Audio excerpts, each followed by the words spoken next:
मैंने एक अच्छे खाते पीते परिवार में जन्म लिया था। हम एक बहन और एक भाई थे। मैं भाई से छोटी थी। मेरे मम्मी पापा की मुझ में जान बसती थी। मैं तो पापा की लाडली थी, मम्मी की भी बहुत ही ज़्यादा लाडली थी। लेकिन भाई हमेशा मुझसे चिढ़ा करता था कि मैं मम्मी की ज़्यादा लाडली हूँ, क्योंकि वह अच्छे से जानते थे कि पापा मेरे ऊपर जान छिड़कते हैं। इसलिए वह ज़बरदस्ती ही मम्मी के लाडले बन बैठे थे। हालांकि हकीकत ये थी कि मेरी माँ की भी मुझ में जान बसती थी। प्यार तो वह भाई को भी करती थी, लेकिन मुझे तो बिल्कुल कांच की गुड़िया की तरह रखती थी। हम दोनों बच्चे अपने मम्मी पापा की पूरी दुनिया थे। बचपन से ही हंसते खेलते नोक-झोंक करते गुजर गया। हम अपनी ही दुनिया में मग्न थे। बाहर की दुनिया कितनी बुरी है, वहाँ के लोग कितने खुदगर्ज हैं, इस बात से हम अनजान थे। मुझे नहीं पता था कि रिश्ते कैसे कैसे रूप बदल लेते हैं। समय आने पर सगे रिश्ते के खून भी सफेद पड़ जाते हैं। मैं तो इस बात से अनजान थी। हम लोग बहुत ज्यादा तो अमीर नहीं थे, लेकिन हमारे गुजर बसर बहुत अच्छे से हो रही थी। मेरे पापा एक जॉब करते थे और मेरी मम्मी घरेलू औरत थी। उन्होंने अपना पूरा समय हम दोनों बहन भाई पर ही निछावर कर दिया था। मेरे मम्मी पापा हम दोनों को पढ़ा लिखा कर समाज का एक अच्छा इंसान बनाना चाहते थे। हमारे घर में पैसों की रेल पेल तो नहीं थी, लेकिन आपसी मेलजोल प्यार मोहब्बत की खूब रेल पेल थी। उन्हीं दिनों मैंने कॉलेज में एडमिशन लिया था और खूब दिल लगाकर पढ़ाई किया करती थी। पढ़ने का मुझे बचपन से ही बहुत शौक था और मेरे इस शौक को देखते हुए मेरे पापा भी जी जान से मुझे पढ़ाने में लगे हुए थे। उन्होंने मेरी पढ़ाई में कभी रुकावट नहीं डाली थी। हालांकि पापा की तनख्वाह बहुत ज़्यादा नहीं थी, लेकिन फिर भी पापा मेरे और मेरे भाई की पढ़ाई का खर्चा उठा रहे थे। भाई उस समय अपने कॉलेज के आखिरी साल में था। पढ़ाई के साथ साथ वह एक छोटी सी नौकरी भी कर रहा था, जैसे कि वह अपना खर्चा खुद उठा सके। भाई को पढ़ लिख कर ऐसा इंसान बनना था जिसे लोग दूर से ही देखकर सलाम ठोके। भाई अपनी मौजूदा जिंदगी से खुश नहीं थे। वह तो बहुत ही ऐशो आराम की जिंदगी चाहते थे। वह पापा से हमेशा कहते कि पापा इस इलाके को छोड़कर किसी अच्छे एरिया में मकान ले लेते हैं, लेकिन अभी हमारे हालात इस बात की इजाजत नहीं देते थे। मेरी मम्मी भी भाई को समझाती थी कि मेहनत करना अच्छी बात है, सपने देखना अच्छी बात है, लेकिन इस हद तक नहीं कि तुम पूरा ही नहीं कर सको। लेकिन भाई पर तो जुनून सवार हो गया था कि वो अपनी जिंदगी बदल कर रहेंगे और एक बहुत ही ऐश भरी जिंदगी गुजारेंगे। समय धीरे धीरे ऐसे ही गुजरता गया और भाई की पढ़ाई पूरी हो गई। इधर उधर हाथ पैर मारने से भाई को एक बहुत ही अच्छी नौकरी भी मिल गई थी। सैलरी भी बहुत अच्छी थी, लेकिन फिलहाल भाई अपनी नौकरी से बहुत ज्यादा खुश तो नहीं थे, लेकिन फिर भी थोड़ा बहुत इत्मीनान हो गए थे। उस समय मेरे लिए बहुत ही अच्छे घराने से रिश्ते आने लगे थे, लेकिन पापा फिलहाल अभी मेरी शादी नहीं करना चाहते थे। पापा ने साफ कह दिया था कि पहले मेरी बेटी अपनी पढ़ाई पूरी करेगी, उसके बाद उसके ऊपर ही होगा कि वह अभी शादी करना चाहती है या नहीं।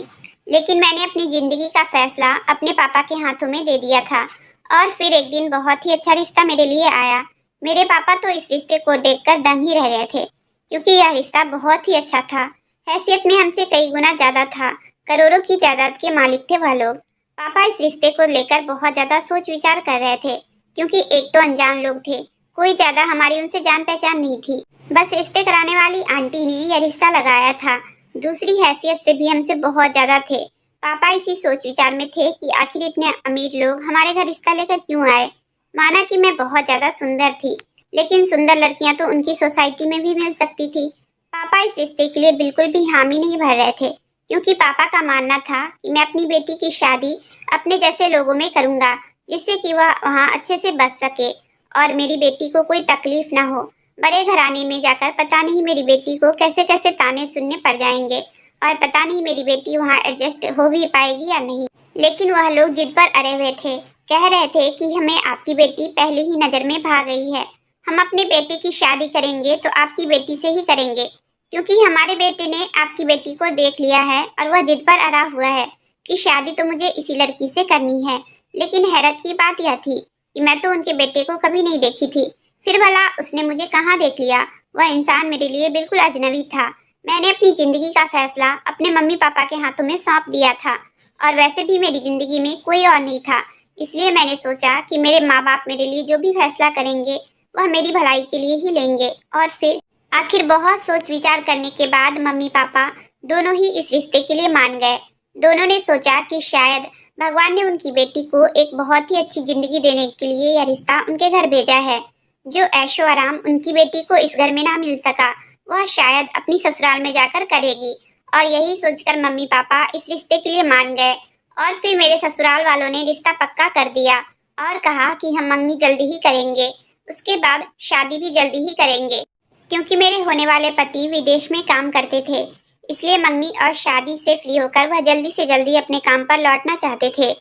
पापा ने लड़के से भी बात की थी। पापा ने लड़के को देखा तो नहीं था, लेकिन बस फोन पर बात हुई थी और पापा को बहुत सुकून मिला था लड़के से बातचीत करके, क्योंकि लड़के ने बहुत ही शालीनता के साथ पापा से बात की थी। और यही सोचकर पापा खुश थे कि चलो मेरी बेटी को जिसके साथ जिंदगी गुजारना है वह बहुत ही सुलझा हुआ इंसान है। कुछ ही समय बाद बहुत ही धूमधाम से मेरी मंगनी हो गई। अब मम्मी को भी भाई की शादी की फिक्र लग गई थी। मम्मी का मानना था कि स्नेहा के जाते ही अगर मेरी बहू इस घर में आ जाए तो उस घर में तन्हाई का एहसास कम होगा, और मम्मी यह भी चाहती थी कि उनके जीते जी उनके दोनों बच्चों की जिंदगियां सेट हो जाए। भाई शादी के लिए नहीं मान रहे थे, क्योंकि वह अभी अपना फ्यूचर बनाना चाहते थे और ज्यादा पैसा कमाना चाहते थे, लेकिन मम्मी की जिद के आगे उन्हें घुटने टेकने पड़ी। मेरी मंगनी के 1 महीने बाद ही मम्मी ने भाई की शादी कर दी थी। भाई अब अपनी नई जिंदगी में बिजी हो चुके थे। मैं भी अपने आने वाली जिंदगी को लेकर सपने सजाने लगी थी, लेकिन उन लोगों का अभी शादी करने का कोई इरादा नहीं था। पहले तो वह लोग शादी जल्दी करना चाहते थे, लेकिन फिर मंगनी करने के बाद ही अक्षत अमेरिका चला गया था। उसके दोबारा लौटकर आने पर ही शादी की तारीख तय होने वाली थी। मेरे मम्मी पापा को इस बात पर कोई भी ऐतराज नहीं था, बल्कि वह तो खुश थे कि अभी उनकी बेटी उनके साथ कुछ दिन और रह सकती है। दिन ऐसे ही गुजर रहे थे। एक दिन मेरे ऊपर कयामत टूट पड़ी। मम्मी पापा किसी काम से मार्केट गए हुए थे और उनकी कार का एक्सीडेंट हो गया। एक्सीडेंट इतना खतरनाक था कि उन लोगों की मौके पर ही मौत हो गई थी। मम्मी पापा मुझे इस दुनिया में अकेला छोड़कर चले गए थे। मैं चीखे मार मार कर रो रही थी और पापा पापा चीख रही थी। कभी मम्मी को उठा रही थी, लेकिन वह दोनों तो बहुत ही गहरी नींद सो चुके थे। उन्हें अपनी लाडली बेटी की चीखें सुनाई नहीं दे रही थी। भाई ने जैसे तैसे मुझे संभाल लिया था। शुरू शुरू में भाई और भाभी का व्यवहार मेरे साथ ठीक रहा, लेकिन फिर भाई और भाभी अपनी जिंदगी में मस्त हो गए। उन्हें मेरी कोई परवाह नहीं थी। मैं पूरा पूरा दिन कमरे में बंद रहती, मम्मी पापा को याद करती और रोती रहती। 2 दिन खाना नहीं खाती, तभी किसी को कोई परवाह नहीं थी। कोई पूछने वाला नहीं था कि स्नेहा तुमने खाना खाया या नहीं। भाई को तो जैसे मम्मी पापा के जाने का कोई असर ही नहीं हुआ था। वह तो अपनी जिंदगी में सेट हो गए थे।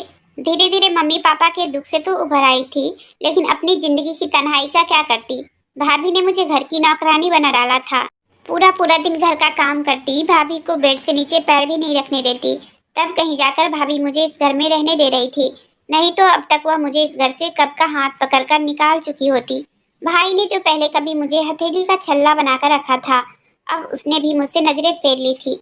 कभी कभी तो जरा जरा सी बात पर मुझे डांट दिया करता था। अपनी पत्नी की ही साइड लेता था। उसी की आंखों से देखता, उसी के कानों से सुनता था। उसे तो यह भी एहसास नहीं था कि मम्मी पापा ने मुझे कितने लाड प्यार से पाला था, और आज उनकी वही लाडली बेटी कैसे रातों को सिसक रही होती है और उनको याद करती है। अगर मेरा भाई थोड़ा सा दुख बांट लेता तो शायद मैं मम्मी पापा के दुख से जल्दी उभर आती, लेकिन अब तो जैसे जिंदगी में सारी खुशियां ही मुझसे मुंह मोड़ चुकी थी। और फिर एक दिन एक और टेंशन आ गिरा। भाई जिस कंपनी में काम करते थे, वह भाई को अपनी तरफ से विदेश भेज रहे थे। भाई का पैकेज भी अब बढ़ा दिया गया था, लेकिन भाभी ने जिद बांध रखी थी कि वह भी भाई के साथ जाएंगी। भाई मना कर रहे थे, लेकिन भाभी जिद पर अड़ी हुई थी, और फिर आखिरकार भाभी ने मनवा कर ही दम लिया। मैं जो अंदर ही अंदर डर रही थी कि भैया भाभी के जाने के बाद मेरा क्या होगा, यह सुनकर और भी ज्यादा कांप गई कि भैया भाभी को साथ ले जाने के लिए मान गए थे, और उन्हें मेरी बिल्कुल भी परवाह नहीं थी कि मैं उनके जाने के बाद अकेली कैसे रहूंगी। वहां जाने के लिए भाभी का जो खर्चा आता, उसे भाई को खुद ही उठाना पड़ता। भाई का खर्चा तो कंपनी वाले उठा रहे थे, लेकिन भाभी के खर्चे के लिए भाई को पापा का मकान बेचना पड़ा, और मकान के बिकते ही मैं और भी ज्यादा बेघर महसूस करने लगी थी। लेकिन मैं इस बारे में बिल्कुल गलत थी कि भाई मेरे बारे में नहीं सोच रहे हैं। भाई मेरे बारे में सोच रहे थे। उन्होंने मेरी ससुराल फोन किया और कहा कि जल्दी से जल्दी शादी करो, मुझे विदेश जाना है। लेकिन मेरे ससुराल वालों का कहना था कि अभी हम शादी नहीं कर सकते, थोड़ा टाइम लगेगा। जब अक्षत अमेरिका से वापस आएगा तभी हम शादी के बारे में सोच सकते हैं। मेरी ससुराल वालों का जवाब सुनकर कुछ समय के लिए भैया भाभी खामोश हो गए, लेकिन मुझे नहीं पता था ये खामोशी तूफान के आने के पहले की खामोशी है। इस बात को अभी 10 दिन ही गुजरा था कि हमारे घर कुछ लोग आए। भाभी ने मुझे किचन में लगा दिया कि उन लोगों के खातिरदारी के लिए तैयारी करो। मैं बिना कोई सवाल जवाब किए किचन में लग गई और जब नाश्ते से भरी ट्रे लेकर मैं बाहर आई तो उन लोगों में मौजूद औरतें मुझे बहुत ही घूर घूर कर देख रही थी। मुझे बहुत ही ज्यादा बुरा महसूस हो रहा था। मैं जल्दी से जल्दी वहां से भाग जाना चाहती थी, लेकिन उनमें से एक औरत ने मेरा हाथ पकड़कर अपने पास बैठा लिया और मुझसे अजीब अजीब से सवाल जवाब करने लगी। मैं भाभी का चेहरा देखने लगी।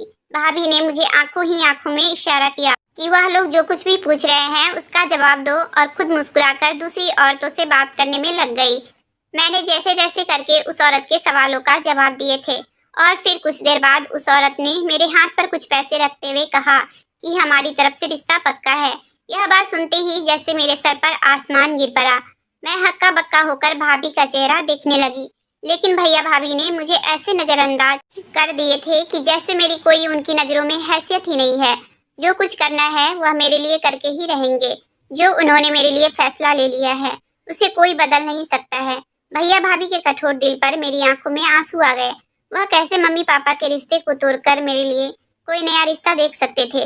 पापा इस रिश्ते को लेकर कितना खुश थे कि भगवान ने चाहा तो मेरी बेटी रानी बनकर रहेगी, और भाई ने एक पल में पापा के तय किए हुए रिश्ते को तोड़ दिया था और फिर मेरा रिश्ता वहां से तोड़कर दूसरी जगह तय कर दिया गया था, क्योंकि भाई को जल्दी से जल्दी मुझसे पीछा छुड़ाकर दूसरे देश जाना था और वह मेरी जिम्मेदारी अपने गले में अब और बांध कर नहीं रख सकते थे। इसलिए उन्होंने मुझसे पीछा छुड़ाने की सबसे अच्छी तरकीब यही सोची कि मेरा मंगेतर तो बाहर देश में है, इसलिए मुझे किसी दूसरे आदमी के पल्ले बांध दिया जाए और फिर मेरी जिम्मेदारी से जान छुड़ा ली जाए। यह सारी बातें मुझसे पूछना तो दूर, मुझे बताना भी गवारा नहीं समझा था और मैं जैसे पत्थर बनी अपनी जगह जमकर रह गई थी। मेरी पुरानी ससुराल वालों को जब यह खबर पता चली तो उन्होंने बहुत शोर मचाया कि हम अपनी होने वाली बहू को किसी और की बहू बनने नहीं देंगे।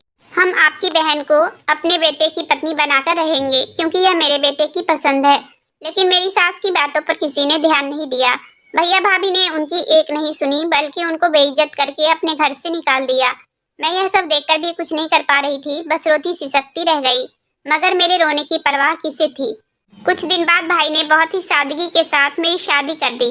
जिस आदमी से मेरी शादी हुई थी वह न सिर्फ एक गरीब था बल्कि शैतानियत तो उसके चेहरे से टपक रही थी। मैंने फेरों के समय एक नजर उस आदमी की तरफ देखा था। उसकी लाल अंगार आंखें देखकर मुझे अपने शरीर में कपकपाहट महसूस हुई थी और मैं वहीं बैठी दिल ही दिल में अपनी किस्मत पर रो रही थी। मेरे मम्मी पापा का पसंद किया गया इतना अच्छा रिश्ता छोड़कर भाई किसी बहुत ही अजीब अनजान आदमी से मेरी शादी करवा रहे थे। यह देखकर मेरा दिल खून के आंसू रोने लगा। मेरे भाई और भाभी मेरी शादी को लेकर बहुत खुश थे, क्योंकि अब हमेशा के लिए वह दोनों आराम से दूसरे देश जाकर अपनी जिंदगी आजादी से बसर कर सकते थे। अब उनके ऊपर किसी भी तरह का कोई बोझ नहीं था। कुछ देर बाद ही पंडित जी आ गए थे और फिर फेरों के बाद विदाई का शोर मचने लगा। मुझे अपने दिल की धड़कनें रुकती हुई सी महसूस हो रही थी। लाल जोड़े में सजी बैठी मैं कोई मासूम सी गुड़िया लग रही थी, मगर मेरा पति मुझसे दुगुनी उम्र का था। औरतें खामोशी से इस बारे में एक दूसरे से सरगोशियां कर रही थी, मगर मेरी भाभी के सामने बोलने की किसी की हिम्मत नहीं थी।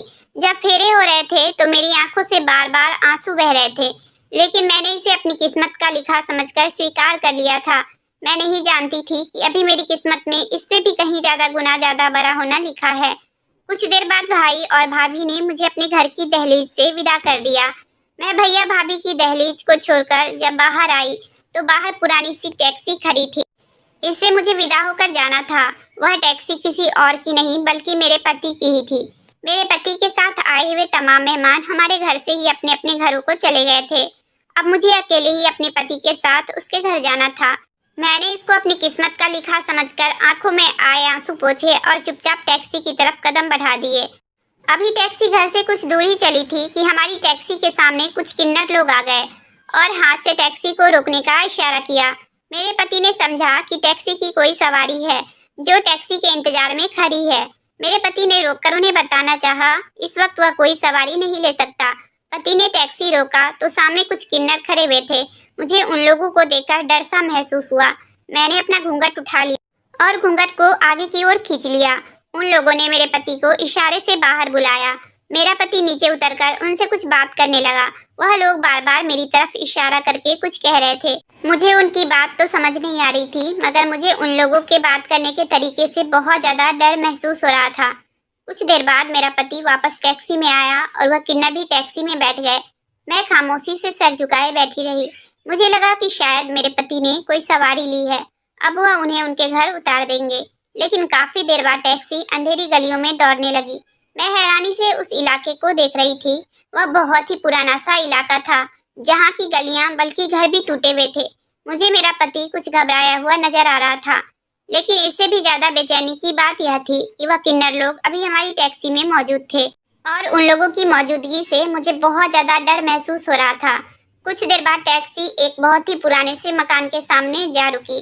सबसे पहले टैक्सी से वह लोग उतरे और उसके बाद मेरे पति ने उतरकर मेरी तरफ का दरवाजा खोला और अपने पीछे आने का इशारा करता हुआ उन लोगों के साथ अंदर की तरफ बढ़ गया। मैं वही खड़ी खड़ी सोच विचार में डूबी हुई थी कि यह मेरे साथ क्या हो रहा है, यह कौन सी जगह थी। मुझे कुछ समझ नहीं आ सका। मुझे उस समय सिर्फ इतना ही समझ आया कि शायद मेरा पति यही रहता है, इसलिए मैंने भी धीरे से उसके साथ ही कदम बढ़ा दिए। सामने एक बड़ा सा दलान मौजूद था, जिसमें कई तरह के पेड़ लगे हुए थे। वहाँ खूब हरियाली ही हरियाली थी। मैं जाकर आंगन के बीच में खड़ी हो गई। मुझे कुछ समझ नहीं आ रहा था कि यह क्या हो रहा है। नई नवेली दुल्हन का स्वागत करने के लिए कोई भी मौजूद नहीं था और न ही मेरे पति का कुछ पता था। मेरा पति कहीं घर के अंदर ही गायब हो चुका था। पता नहीं वह कौन से कमरे में घुस गया था। मैं हैरान परेशान खड़ी थी। कुछ देर बाद मेरा पति सामने वाले कमरे से बेहद घबराए हुए बाहर आया और मुझसे कहा कि मैंने तुम्हें इन लोगों के हाथ बेच दिया है। पति के मुंह से यह सुनते ही मेरे रोंगटे खड़े हो गए और मेरे कदमों तले से जैसे जमीन निकल गई। मुझे अपने पैरों पर खड़े रहना मुश्किल महसूस होने लगा और मैं हैरत से उस बेदर्द इंसान को देख रही थी जिसने अपनी नई नवेली रात की दुल्हन को उतारकर किन्नर के हवाले कर दिया था। यह दुनिया और इस दुनिया के लोग इस कदर जालिम भी हो सकते हैं, इस बात का अंदाजा मुझे आज हो रहा था। बहुत ही मुश्किल से मेरे गले से आवाज निकली कि तुम ऐसा कैसे कर सकते हो। मगर अब मेरे पति के चेहरे पर कोई शर्मिंदगी नहीं थी, बल्कि उसके चेहरे पर शैतानी चमक थी। उसने अपनी जेब से नोटों की गड्डी निकालकर मुझे दिखाई और कहा, पैसे के लिए इंसान कुछ भी कर सकता है। मैंने उसे याद दिलाना चाहा कि मैं तुम्हारी पत्नी हूँ, मगर उसने उस वक्त तलाक के पेपर मेरे हाथों में थमा दिए। कहने लगा, यह लोग तो पता नहीं कब से तुम्हारे इंतजार में बैठे थे।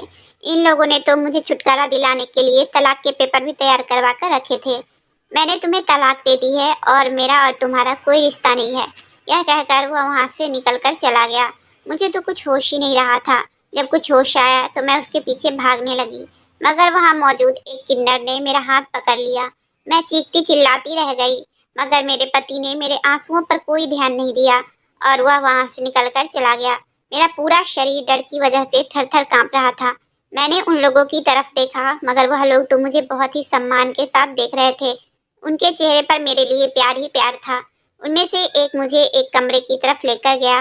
वह घर जिस कदर टूटा फूटा और पुराना था, अंदर से कमरे बहुत ही अच्छे थे। वह लोग मुझे एक कमरे में लेकर आए।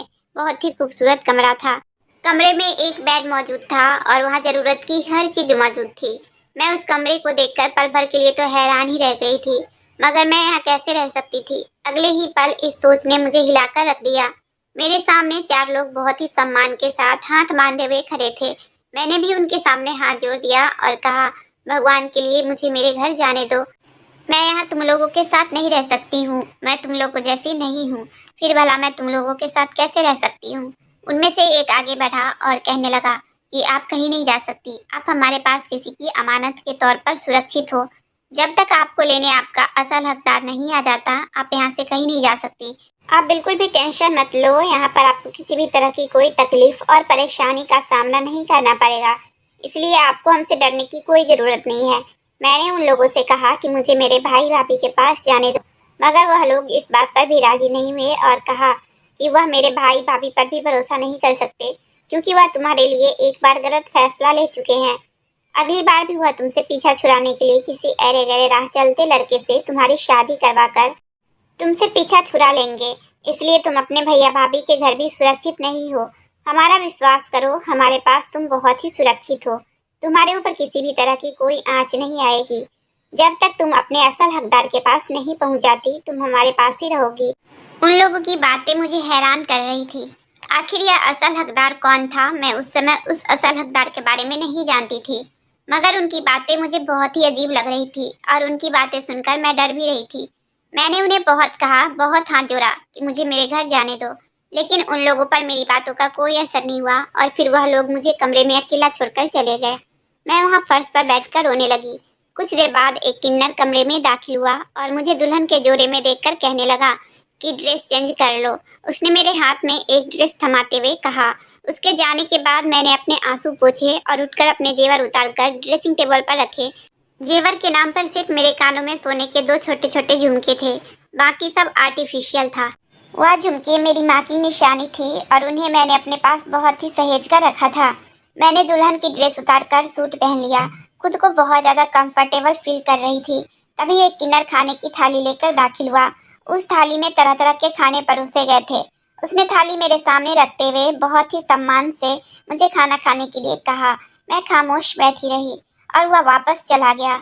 मैं उस कमरे में कब सो गई मुझे कुछ पता ही नहीं चला। वह कहते हैं ना कि नींद तो सूली पर भी आ जाती है, वही मेरे साथ भी हुआ और मैं वहीं बैठे-बैठे सो गई थी। सुबह जब आँख खुली तो मैं कमरे से निकलकर बाहर गई, तो बाहर बहुत सारे लोग एक पेड़ के नीचे छाँव में बैठे हुए थे।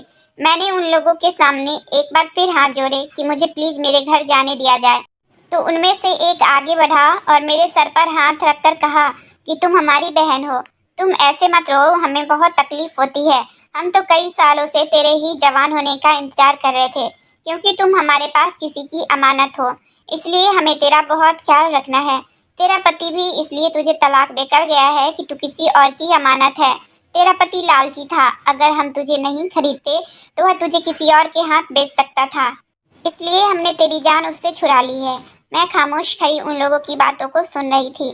तब उनमें से एक आगे बढ़कर मेरे सर पर हाथ रखते हुए बोला कि बस तुम 4 दिन और सब्र कर लो, फिर तुम्हें तुम्हारे हर सवाल का जवाब मिल जाएगा। और फिर ऐसे ही 4 दिन गुजर गए। 5वीं रात को तमाम लोग मुझे दुल्हन की तरह सजाने लगे।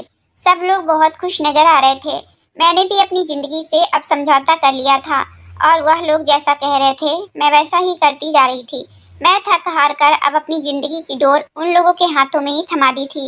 वैसे भी मुझे इतना तो विश्वास हो गया था यह लोग मुझे नुकसान नहीं पहुंचाएंगे, क्योंकि इन 4 दिनों में इन लोगों ने मेरा बहुत ख्याल रखा था, मेरे साथ बहुत ही इज्जत सम्मान के साथ पेश आए थे।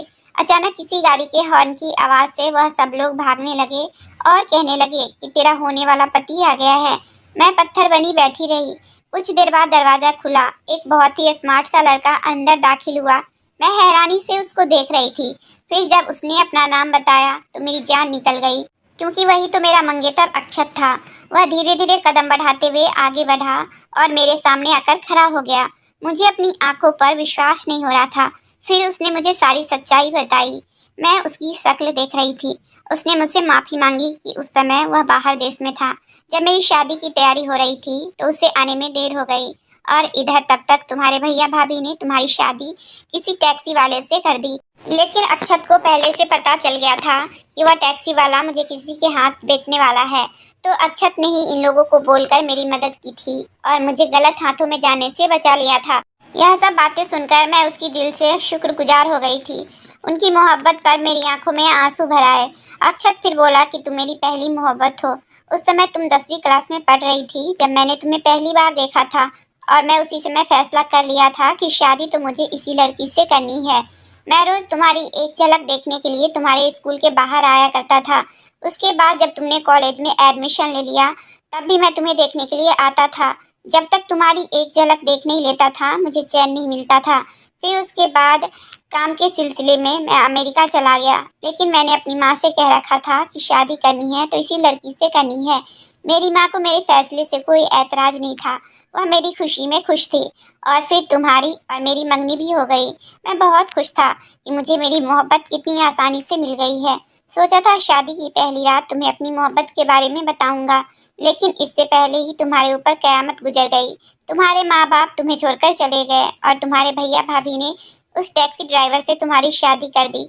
अगर मुझे समय रहते पता नहीं चलता तो पता नहीं तुम्हारे साथ क्या हो जाता। लेकिन अब तुम चिंता मत करो, अब मैं आ गया हूँ, तुम्हें कुछ नहीं होगा। यह कहते हुए अक्षत ने मेरे हाथ थाम लिए थे।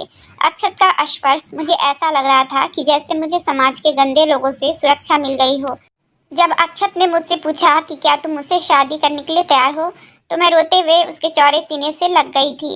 मुझे समझ नहीं आ रहा था कि मैं कैसे अक्षत से कहूँ कि तुम तो मेरे मसीहा हो, तुमने मेरी जान, इज्जत, सब कुछ बचाई है। मुझे जिंदगी में वह खुशी दी है जो शायद मैं कभी सोच भी नहीं सकती थी। अक्षत ने भी